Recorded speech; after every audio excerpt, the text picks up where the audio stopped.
মটরটাকে আলাদা করে কোনো রকম সেদ্ধ না করে প্রেশার কুকারে একসাথেই এক ফোড়নেই বানিয়ে নাও এইরকম একটা টেস্টি টেস্টি ঘুগনি।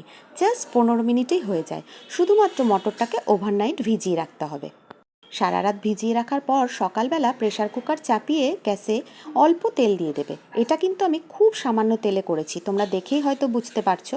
অল্প তেল দিয়ে তার মধ্যে আমি একটা ছোট্ট সাইজের আলু দিয়ে দিয়েছিলাম। আলুটাকে হালকা ভাজা ভাজা করে পরিমাণ মতো নুন হলুদ দিয়ে আবার কিছুক্ষণ ভাজা ভাজা করেছিলাম।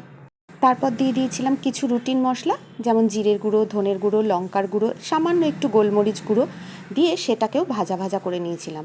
তারপর দিয়েছিলাম সামান্য একটু আদা বাটা, এই 1 টিস্পুন মতো আদা বাটা, আর তার সাথে দিয়েছিলাম ছোট একটা সাইজের টমেটো। সব মশলাগুলোকে আলুর সাথে ভালো করে কষিয়ে সারা রাত ভিজিয়ে রাখা মটরগুলো আমি অল্প অল্প করে এর সঙ্গে দিয়ে দিয়েছিলাম।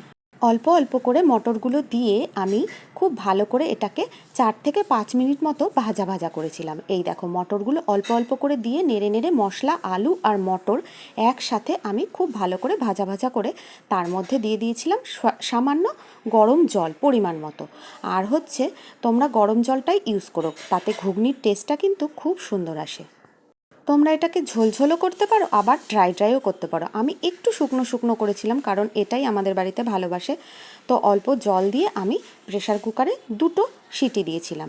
তারপর প্রেশার কুকার খুলে আমি দিয়ে দিয়েছিলাম তার মধ্যে একটু ফ্রেশ ধনেপাতা। সেটা দিয়ে ভালো করে নাড়িয়ে রেডি আমার খুব টেস্টি টেস্টি ঘুগনি। তোমরা ইচ্ছে করলে লাস্টে এর মধ্যে একটু তেঁতুলের টকও দিতে পারো, আমি অবশ্য দিই কিন্তু আজকে দিইনি।